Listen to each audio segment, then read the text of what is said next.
Hello everyone, hope everyone's doing well. This is Solveig World, and today I want to talk to you about stereotypes when it comes to dating and relationships and the type of things that men and women say, and I like to know what people's thoughts and opinions are on the matter, because I do find that it's quite undermining really, and we shouldn't tar everyone off with the same brush. And this is just something that I just want to point out and say basically. Now the first one is nice guys finish last, or they come last.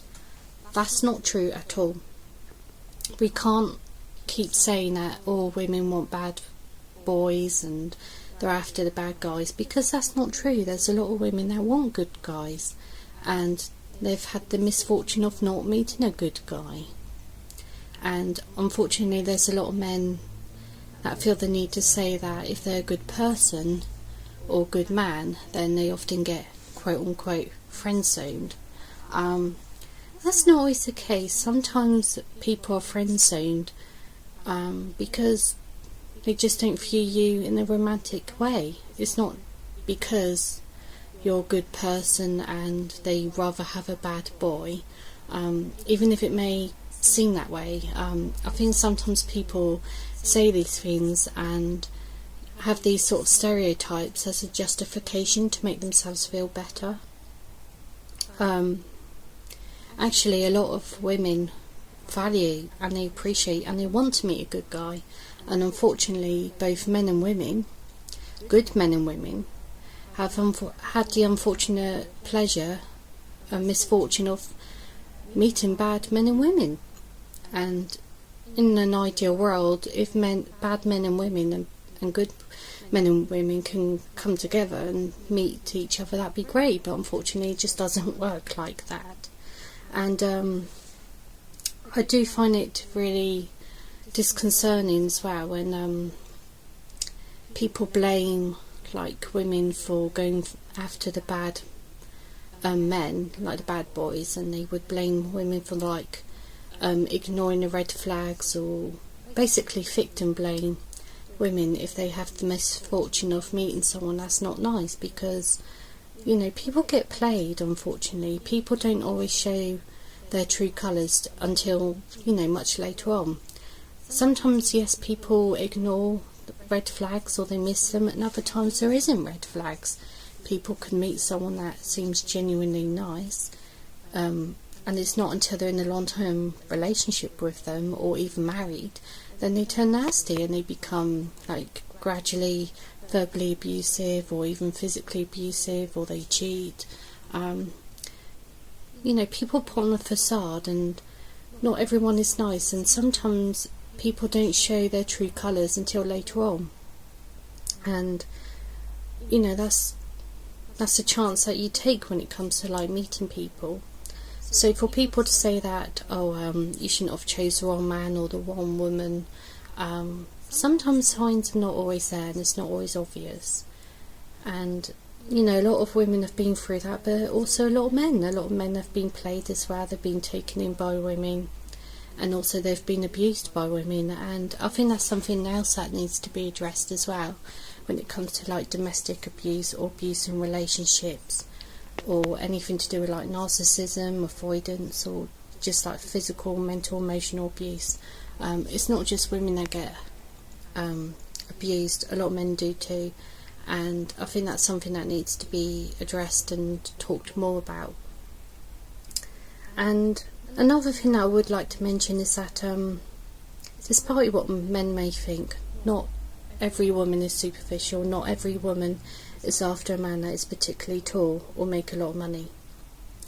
And unfortunately a lot of men go around saying that women are not interested in them if they're under 6 foot or they make so many figures and they're not rolling in money. The only women that are interested in that kind of thing, especially when it comes to money, they're often just superficial type women, and you have to think, do you want that kind of woman in your life anyway? Or do you want a good woman that's with you through thick and thin, through the good times and the bad? And what's important as well is who's there for you, who shows up for you when you're down, when you have little to nothing, or if you have nothing.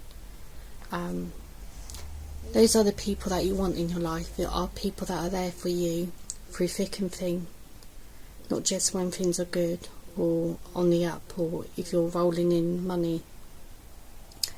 And that's just something I want to say, and the same goes for men, not all men are just after women for one thing, and often case the ones that are, they're the ones that would rush into things due to lust, and they're the type of men that would be quick to open up their pants but they're not the type to open up their hearts. And often those type of men, luckily, they do equally disappear just as fast as they appear in your life, so you don't need to worry about that so much, really.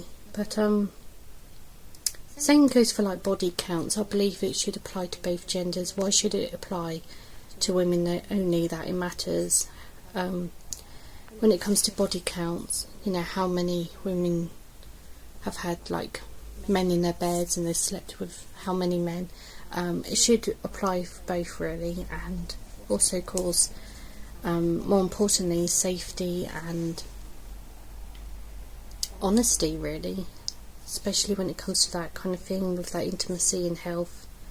And also it's important to think about soul ties, and as well as body counts, really, and how you view relationships and how you view yourself.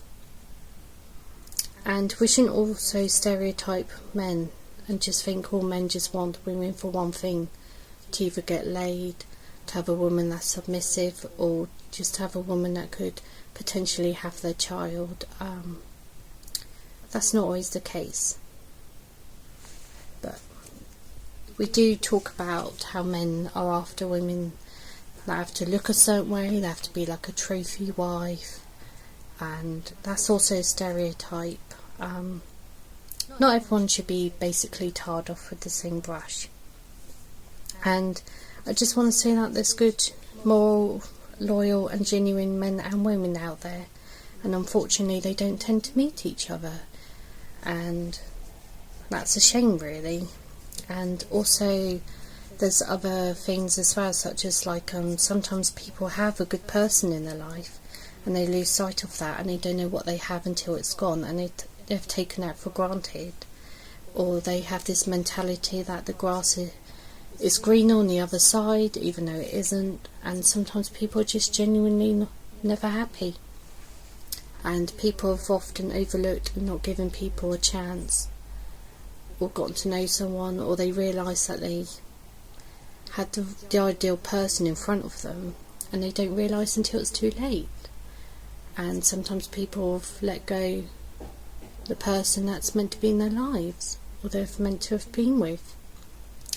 And these things happen too. But generally, getting back to dating and relationships, men and women need to stop stereotyping and stop saying things about each other. Not all men are just after one thing, not all women are after money, not all men are players, not all women are superficial and just after a man for his money, or just like men that are tall, and not all men are after women that are supermodels either. It's about time we stop these stereotypes, and not all women are after bad boys, and not all good guys come last. These things just need to stop. It's very negative. So please stop the damage, and thank you so much for taking the time, for listening and for commenting and for watching. Take care.